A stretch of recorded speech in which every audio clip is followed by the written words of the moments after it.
If you haven't seen me already, we've been doing lots of fun stuff around here for the Cleveland Gaming Classic. It's been great. It's been so much fun. And then today, we're going to keep that energy going. We're going to keep it up, and we're going to have lots and lots of fun.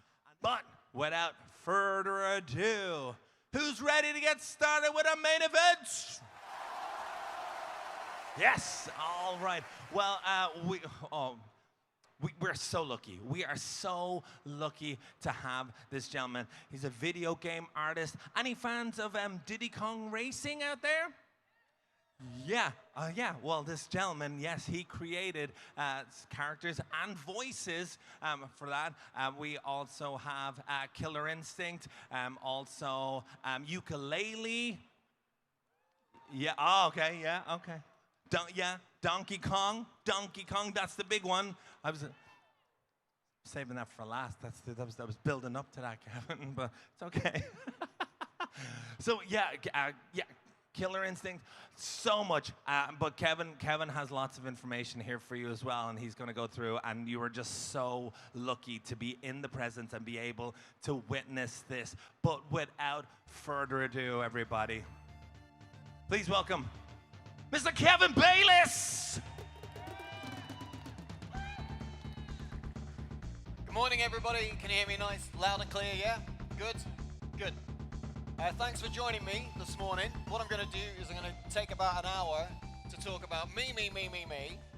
But hopefully, what I'm going to try and explain to you is you don't have to be the most amazing artist in the world to get a job in the video games industry, because I'm certainly not.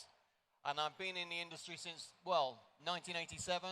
I know I only look 25, but it's hard to believe. I've been in the industry for a long time. I took a break around about 2005, but I'm back with Playtonic Games now.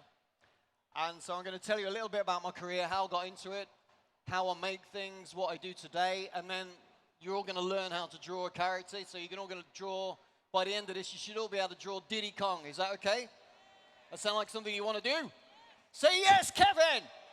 Yes, Sensei! Come on! Okay. Right. I don't know what slide's coming next because I've got it all on one single screen, so you'll have to bear with me. And I'm also sleep deprived at the moment. So, okay. My first video games, way back in the 80s, were these kind of handheld machines. I think I've seen some of them on the stores behind me there, and I don't know if you had the same kind of things in the US, but these were the main machines that we had in the UK, and I spent a lot of time looking in my back garden at the frogs and toads in my ponds, and then I discovered these video games, and it took me right out of my back garden, and all I wanted to do was start making these kind of video games, but I had no idea how to. But when I left school, I had no idea what I wanted to do, no qualifications really other than the basic maths and English, etc., but to try and get into the video game industry was very difficult because it was kind of unknown at the time. But to cut a long story short, in 1987, I got an interview at a company called Rare Limited, and that was actually a company that had produced a number of really successful games in the UK under the title Ultimate Play the Game. And it's like real classic games.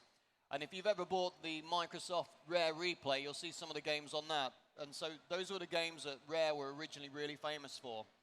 Okay? When I first started working there, sorry about the Norwegian at the top. It's a subtitle left over from the Norway presentation I did. But most of the games that I worked on were licensed titles. So I worked on video game conversions of the Roger Rabbit movie, Nightmare on Elm Street, the WWF, Hulk Hogan with his pythons, WrestleMania. A lot of games, they were mainly either TV quiz shows like Jeopardy or Wheel of Fortune, and they were mainly conversions of a license. So after a few years, once we'd got a sort of a bit of a history for creating these licensed games, Tim asked me if I could design a character or a set of characters so that we'd got our own IP, like Mario. We needed a Mario or something like that to push as a flagship character for Rare. So I created these characters called the Battletoads, okay? And it's probably one of the most difficult games to play in the world, and I can't take responsibility for that because I only did the graphics. You have to thank Greg Mayles for that. Steve Mayles, his brother, actually, who's actually at the show today with me. But this set of characters, a lot of people compare them to the Ninja Turtles, but I had no idea what the Ninja Turtles were when I invented these guys. It was just a kickback from the characters that I had up in my head from watching the frogs and the toads in my back garden, making up my own character designs. And I was a huge Bruce Lee fan back in the day, and I used to do a lot of martial arts, and so I tried to make these ninja frogs and toads, if you like, but then we discovered the Ninja Turtles and we decided we needed to make them a little bit different, so we started giving them all of the great big appendages, like being able to transform into a different character with the horns, etc. But that was the Battletoads, okay? What we got next? Creating graphics for the NES. Back in the day, I would design my character and it would look like something like this. But then once we try and get it onto the Nintendo, I would have to draw it on a piece of paper like this, on a great big drawing board. And over the top of that piece of paper, I would put some grid paper, which I could see through. And then once I've got that all lined up, I could put a piece of tracing paper over the top of the grid so that I could see both the grid and my original drawing. And so then I would get a pencil, and I have to hand pixelate all around the shape, all around the silhouette, and draw some kind of shape that the computer could understand, okay? So it couldn't understand that curvy shape. It needed to be broken down into very small amount of pixels. Once I did that, I could get some thick magic markers or something like that that were the same size as the pixels that were at the grid spaces on the piece of paper. And I could start coloring in all of the information with 3 different colors to create what was called a sprite, or a sprite-based character. And that's what would be running around on the Nintendo, on the NES. And we had a very limited amount of pixels that we could use and a very limited amount of colors. And then I had to split that little character up into lots of little 8x8 boxes that the computer could understand.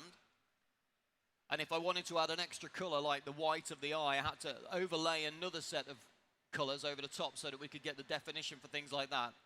So there was a lot of working out, a lot of optimization, a lot of messing around, and a lot of maths. I had to break this all down into what was called hexadecimal and work out in my head all of the maths to get the sprite positions and the sprite code so the computer could understand it.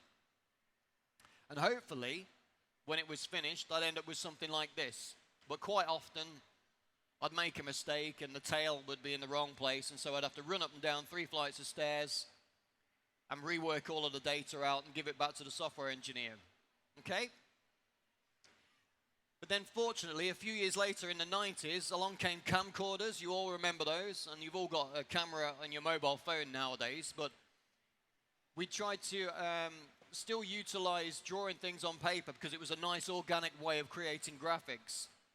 We didn't really want to use an editor and draw things straight away using pixels because it didn't feel the same. It didn't feel as natural as drawing on paper.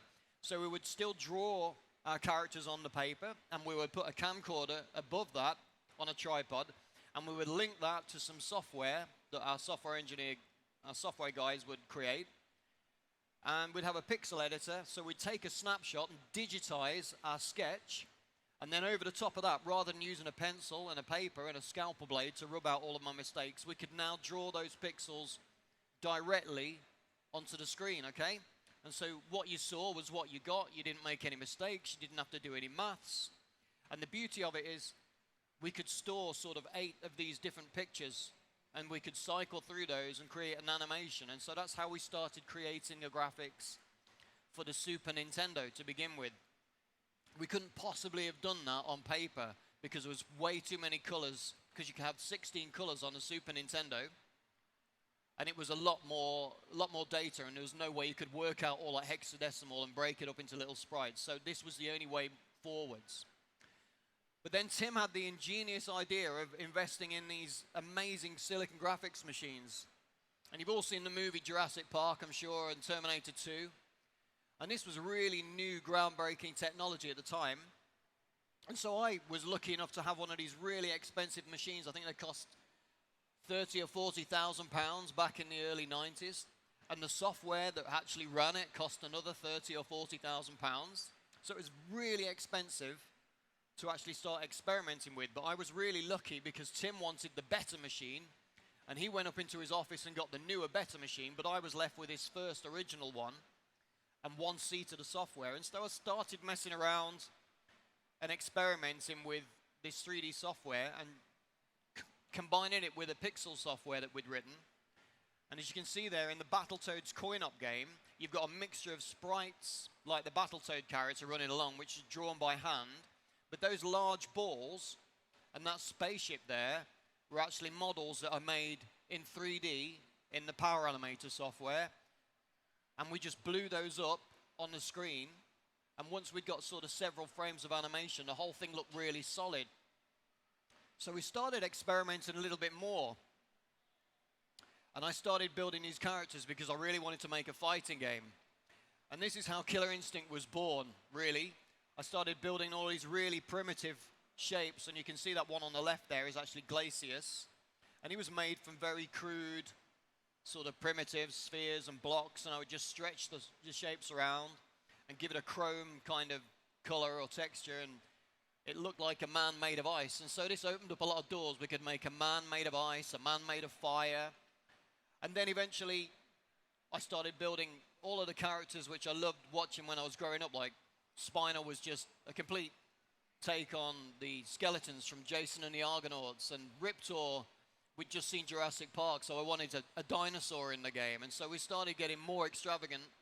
And then the software improved, and as you can see, that orchid model that I built there was using a better version of the software, and it was generating the hair in a different way. Rather than me modeling a plastic sort of wig and placing it onto the head, the hair was growing out of the head, and it was drawing all of these hair particles to create Orchid's hair there. So things were looking a lot more realistic. But we put this demonstration together, and Nintendo came over to the UK, and they saw what we'd done. We'd arranged a meeting with them, and they at the time were battling with Sega, who had just announced that they were bringing out this amazing looking game called Aladdin for the Mega Drive. And they were boasting that it was using professional Disney animators that had worked on the movie, and it looked astounding. It really did. But it couldn't beat this three-dimensional solid shape which we were experimenting with. So Nintendo took one look at the graphics that I produced, and then the very next day I got a fax saying, can you redesign Donkey Kong for us and put him into that special style that you've got going on there with the 3D rendering? And I didn't want to do this. I just wanted to carry on with my Killer Instinct fighting game. I think Brute Force or Knuckle Dusters or whatever I wanted to call it at the time. But I said, okay, to Tim, I'll do the monkey. I'll make the Donkey Kong character. But I didn't think there was anything wrong with the character as it existed that Shigeru Miyamoto had made. So all I could think to do was put Battletoad's eyes on the character, and that's pretty much what I did. And I rendered him up, put him in a perspective window, and they loved it. I think apart from asking us to put a tie on the character, it was pretty much, as I first put it together, it is what they accepted, because I think just once they saw it moving around, it looked really new, and so they were happy with whatever I was giving them. And then Greg Mayles came to see me and said, oh, he needs a sidekick character now, and so they asked me to design a smaller monkey, which was supposed to be Donkey Kong Jr., but we wanted some extra design characteristics, and we changed him so much that I think Nintendo thought, oh, it's too far from our original Donkey Kong Jr. design. So we called him Diddy Kong, and so I was really, really pleased with the way he turned out. And so I managed to get my name on a game which has now been around for a good 25 years. And to think that I wanted to pass on it and just carry on with my fighting game because I wasn't really interested in Donkey Kong. But I'm really glad that I got that opportunity. I was very, very lucky to work on that. But then things changed again, and about 5 years later we had the N64 come along, and we worked in a new system, and we were still working in 3D, but rather than turning things into sprites, we'd obviously got real-time 3D environments that you could run around and explore, and so that opened up a lot more doors with character design and game design, and you'd got this new environment that you could explore. And so we tried to put that to use with Diddy Kong Racing, and rather than just racing around a track, we thought, wouldn't it be great if you can explore the world? And there's a bit of an adventure there. And it was originally called Adventure Racers.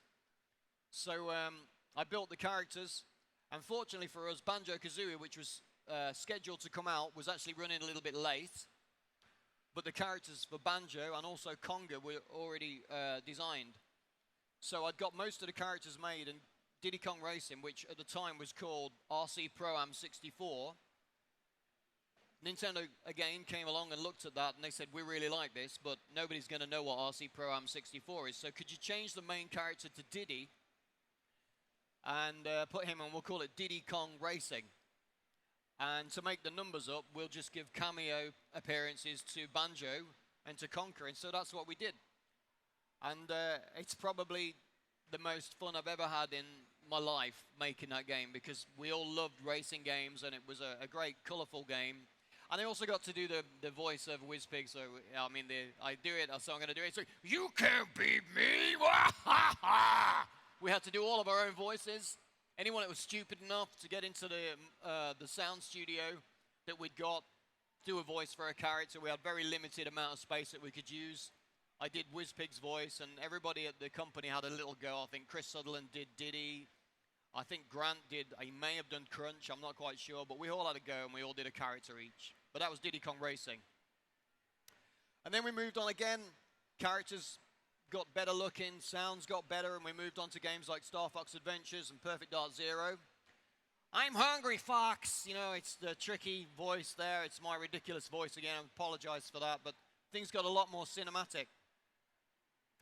And now I'm at Playtonic Games. And if you look out next month on the 9th, you'll be able to see Yuka Replayly. I've been working with these guys. It's a load of guys from Rare that have, we formed the company 10 years ago, and we're also a publisher. So if you check out some of the games that we've done so far, and you keep your eye out, next month you'll be able to play Yuka Replayly.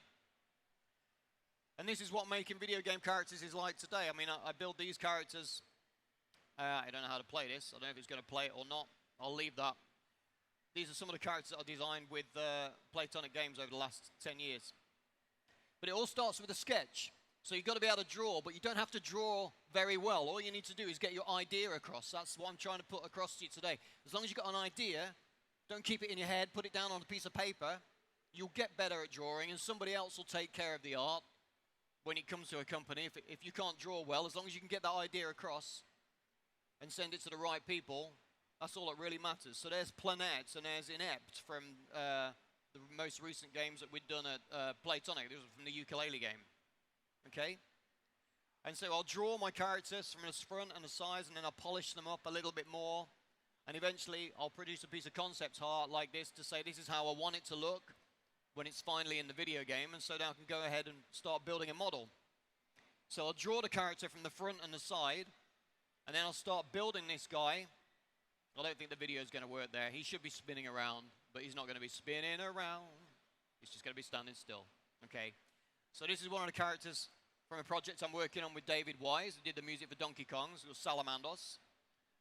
And so you just need those sketches. You need those ideas, and you need to turn them into a reality by scanning that image in, putting it into your 3D software, and then you basically just start tracing this image and building a 3D model. Okay? And so you end up with something like this. This is Dude. He was my Jack Russell. He made it to 17 years old. And to immortalize him, I built a 3D model of him. Okay? So now he's going to live forever. And somebody's actually 3D printed him out now. So we've actually, we've got, Dude is now immortal. But this is basically how everything goes into a video game. It starts off with a sketch. We scan that sketch in. I build it based on whatever we've got from a front view, as you can see there, and a side view. And you start building it, spinning it around in the 3D environment, and that's basically how it's all made. So here I've got a character design for something that I've done recently. I don't know if the guy with the camera can take a look at these here, but we've got some of these. I'm working on a project with somebody that has set up a toy, which is for people that suffer from anxiety, and it's a weighted plushie with a recorded message in it to put people at ease, and you can record your own messages, and we've got some celebrity voices in those. But the lady that's behind it wanted me to design some characters, so I had to show the working out and how I wanted that character to be formed like this before I could start building the model. So there's a few different sketches there, exploration, showing how the character is going to be split up and how I'd need to build it. Okay, and a few different options, whether it wanted to have flippers or whether it wanted to have a texture on the hand or whether you wanted to have little bits of felt hanging off the fingers. And it just needs breaking down into basically just geometric shapes. If you can get those geometric shapes down, you can visualize things very, very easily. Okay? So just break your idea, which you've got on that little bit of paper, down into spheres and cubes, and then start molding things. And you'll end up with something like this. So this is a 3D model of one of the characters, the koala bear, and it was just based on one of the sketches that I put together. Okay? The video is not going to work, but it doesn't matter. So we end up with the sketch to a 3D model, and then it reaches a reality, and we get something that you'll eventually go and buy at the toy store or whatever. And it just goes to show that the process, you don't have to be the most fantastic artist to be a character designer, because I'm certainly not. And you can have that idea, and then you can give it to somebody who can model characters or can draw or paint extremely well. Okay? And that's basically all there is to it. And what I do now, I do a lot of painting. I've gone back to basics, and I've started painting because I get a lot of enjoyment out of that, and it helps me improve my art skills. But because I've had a lot of experience with 3D, that helps me also to visualize things as 3D shapes before I actually start drawing them. So there's a sketch of Crystal there before I started painting her. Oh, we've got a bit of video there. There's Dude moving along. If you want to watch me on Twitch, I'll show you how I build these models. I do a few tutorials, and you can sort of learn some basics on 3D modeling or just art or painting or whatever you want to do. But I stream on Twitch if you want to check out that, twitch.tv, Kev Bayliss. And everything, as I say, you just start off with a rough sketch, break it into organic shapes, and then you've got a character at the end of it, okay? So this is what I do now. I'm very lucky. Have we got a visual on my piece of paper? Can you see my piece of paper? Everybody say, yes, Kevin. Yes, good. Okay, so have you all got pieces of paper? Anybody going to have a go at drawing? Diddy Kong? Yeah? Okay. Anyone not have paper? Does Anyone anybody need not paper? have paper? Say, I haven't got paper. I need paper. Okay. So what we're going to do, we're going to make a really simple shape. You can all draw a circle.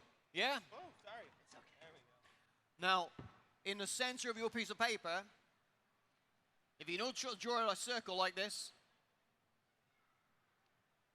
is that showing up? Can you see that? Yeah, you can see. Everybody done a circle? Yeah? Give yourself a round of applause. It's done. Okay, you got a circle. Okay, halfway down through that circle, I want you to draw another circle around about the same size of it. So it's kind of like a total eclipse of the sun. Like that. Yeah, you got that? One circle intersecting with another circle. You got that? You done that? Make sure you draw a circle and not a square. Okay, very different. It's only got one side. Yeah? Okay, and then, guess what we're going to draw now? We're going to get a smaller circle, and we're going to just put it around about where these two circles intersect here. Okay? Smaller circle. Have you got that smaller circle? It's about a bit smaller than a quarter of the size of your original circle. Have you got that? Have you got that? Yep. Cool. Okay. Now what I want you to do, I want you to imagine that these circles are intersecting. Just draw a slight bit of that other circle on the other side. So pretty much on the same level as the little circle, but just so it's kind of poking out from behind those first two original circles. Have you got that? Okay. Right, now what I want you to do is imagine that there is... Has anybody heard of a place called McDonald's? Yeah? We have that too. Well, I want you to draw the golden arches, and I want you to start where your first three circles start, and I want you to go round in a sort of an M like this, so that it comes all the way round to touch pretty much just a small gap in front of circle 1. Small circle 1. Okay? Have you got that? Have you done that? Okay. Are you all, say, yes, Kevin, I've done circle, I've done the McDonald's. Yeah, okay. Okay, what I want you to do now is imagine that there's a great big sort of ellipse coming right the way around from the top of here, going right the way around his head as if it's a planet.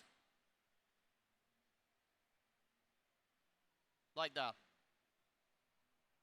Okay, so we're going just behind what is going to be clearly the ear there at the back. And then just above the original circle, we can sort of beef that out a little bit and just draw a slight outline around there to join up with the original curve. Okay? So now what we're going to do is we're going to draw over the front of the second circle, halfway up.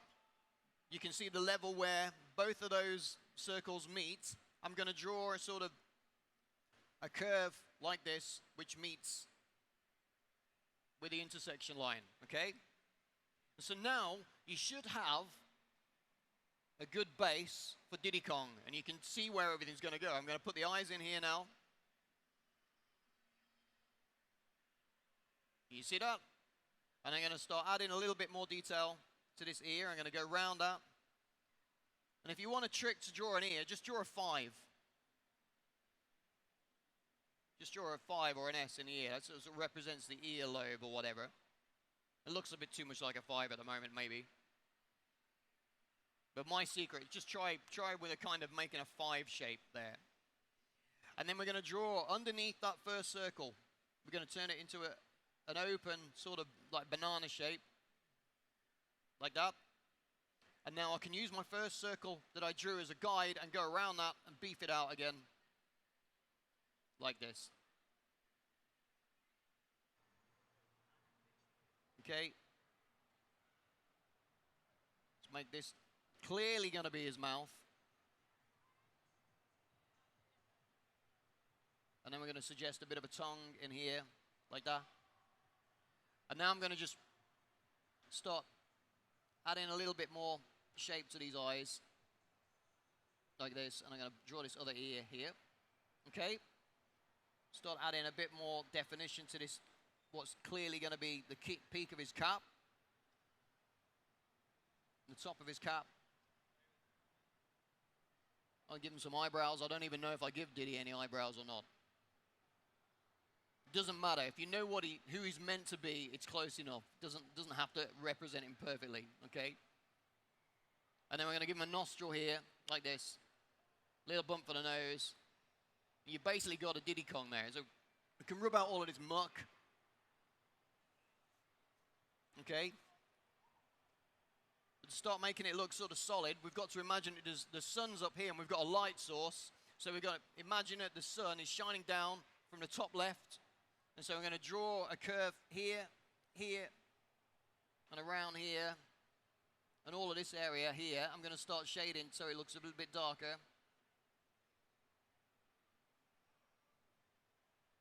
Like this. And all of the inside of his mouth is going to be dark. And the underside of his cap is going to be dark too because it's beneath the sun. Okay, and then we can just start refining the shape a little bit more.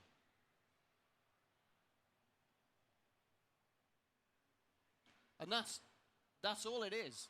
It's just about breaking it down into just different geometric shapes and working out where the light's going to go just by imagining there's a light source on one side.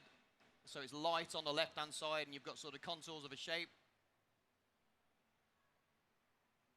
And those are the only skills that I had when I became a video game artist. And somehow I've managed to forge a career out of being able to draw monkeys. So this is Diddy Kong. Donkey Kong's very similar shape. You can try drawing Donkey Kong from the front. Circle number 1. Circle number 2 basically intersects in there. We'll give him some ears. Some Battletoads eyes. It's a proper McDonald's logo, this one. Do you prefer the old Donkey Kong or the new Donkey Kong? Oh, he's so nice. But really, I prefer the new one. He's got a lot more character, so. But as long as you've got those sort of geometric shapes down first. It'll just help you to see where you're going. And it's pretty much DK. It's not perfect.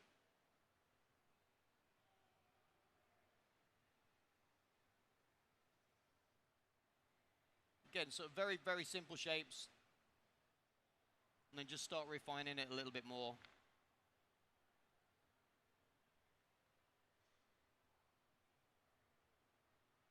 And as you can see, he's got Battletoad's eyes there because that's the only kind of eyes I ever draw and have ever drawn.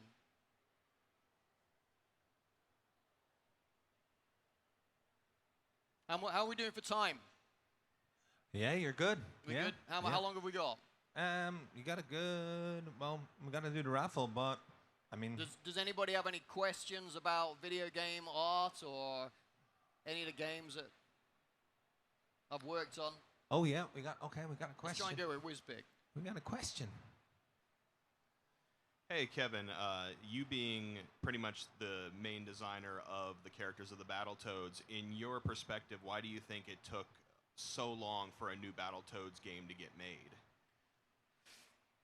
I don't know. I guess Microsoft like to sit on their IPs for a while so that they can get some longevity out of them. What do you think of the new Battletoads? You like them? I like them, but they're so radically different from the originals. To me, they look like different characters. So when I draw them, that isn't my style. I can't. I try to copy them. I can't make them look like that. I'll always end up drawing things the way old school, the way I used to draw them. So, but yeah, I guess they've got a fair few characters, and they've managed to get a game out 20 odd years after the original, and people bought it, so they can give that a rest again now for another 5 or 10 years and release Battletoads 2. Maybe it'll get revised again, I don't know, but... Any more questions? Let's try to get WizPick done quickly. Okay, yeah, we do have another question here. Just while I'm making my way over, but I just want to remind everyone that we are going to be doing a raffle, and we are going to be raffling off Kevin's drawing here. So that's really, really cool. Okay, that's going to be our main prize, and Kevin has a couple of goodies there as well that he's adding in with that. We do have John right here. He has the tickets. One ticket for $5, and then 10 tickets for $20, okay? And it's all going to that Cleveland Gaming Foundation where they're going to be giving away the scholarships actually up here on the main stage later on today. So very, very good cause. And we have lots of other prizes to give away. So we have lots of prizes to give away with that raffle. See John right there. $5 for one ticket and $20 for 10 tickets. But let's move on to our question. Hi, Kev. So Modern Killer Instinct has sort of retroactively decided that Riptor is a woman, which I think is cute and fun. But when you were originally making that character, was gender any consideration, or were you just like, this is a dinosaur? No, I can remember in Jurassic Park, nature found a way, didn't it? And they ended up laying eggs and breeding and that. So I think at the end of the... Didn't we have a sequence with some eggs? I'm sure that we said that they started breeding and they went wild at some point. But no, there wasn't really any consideration. But I think the females were quite outnumbered in the game originally, because we only really had Orchid, didn't we, in the first game? So, and then we built that up and we had Maya and Kim Woo in the second. So, but we never really defined what sex Fulgor was. So, you know. Whatever you want them to be. All right. Any other questions?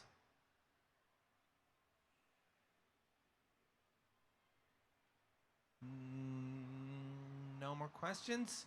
Kevin, you good? I'm good. I'm just going to finish up WizPick here. All right. Don't forget, you can get pictures from myself and Steve Miles. And Grant will sing you a little tune because he's such a great musician. If you come over and see us over on our booths over there, we're here for the rest of the day. So it'd be great to see you come over, say hi. You don't have to buy anything from us. We're happy to talk to you about video games and things that we've done over the years. So just come over and see us. We don't buy it. Well, Grant does. But. We have a last minute question, Kevin, if that's okay. Yeah, this is sort of kind of going back to Battletoads, but from what I've heard with the Killer I Instinct. can't quite hear. I'm sorry. So this is in regards to both Killer Instinct remake and Okay. Battletoads remake. From what I've heard, the third-party devs that were not Rare were closely involved with Rare in regards to like closely being faithful to the original IPs and all that, and making sure they are getting things right. Did they ever reach out to you or any of the other guys that left Rare in regards to guidance for making their respective games? For which game was this? For Well, for both Battletoads and Killer Instinct. I was quite lucky with both of those games because I was just given freedom, complete creative freedom on those. I think at the time there was very little interaction with anybody else from any other company. Tim kind of left me to my own devices and said, just get on with it. We just want something that looks good. And as soon as they were happy with seeing that what you was producing was looking the right kind of thing, you just continued going down a certain path until they said it was wrong. So, and unfortunately, that never really happened. So we were just kind of left to do our own thing. So we didn't get too much in the way of, apart from the odd mod, we may get a fax occasionally. Like I said, with Donkey Kong, we had the request that he had a tie, because without the tie, of course, you're completely naked, whereas if you're wearing a tie, you're fully clothed. And so that's why we had to put a tie on DK. So. I think though one of the additional questions was with the new Battletoads, were you consulted or were you like a consultant With the new regards to that? Battletoads? Mhm. No, that was I didn't really know, because I don't think there was any kind of hype to say that the game was coming. It just sort of came out and it launched, and I received a lovely package from Rare Limited, which was kind of a celebration on Battletoads. I think some of the original designers and David Wise, we all got a lovely box with like a Battletoads kit, which was good, and a copy of the book. So, but they don't need to ask me, because of the artists that they've got at Rare now far better than the ones than myself at drawing. So yeah, it's a totally different game now. Okay. There we go. All right, we have just another question, if that's all right, Kevin. Yep. Kevin, correct me if I'm wrong, but were you the voice announcer for Killer Instinct? No. Okay. That was a guy called Chris Sutherland. Very, very tall, slim, wonderful gentleman. The nicest guy you could ever hope to meet. And he's got quite a slight voice, very softly spoken. So when he says Ultra Combo, it really sort of takes you by surprise, because he does a little bit of voice acting. And he's actually voiced our recent trailer for Ukulele, actually. He's done some of that. He's done quite a few voices for the games we've done at Playtonic. So, but yeah, Chris Sutherland is a complete star. Any more questions? No, I think we're good. So then I think we can. We good if we move on with the raffle, Kevin? We can do that. All Yeah. right, but before we do move on with that, but I do want to have a huge round of applause and a huge thank you to Mr. Kevin Bayliss, everyone. Thank you.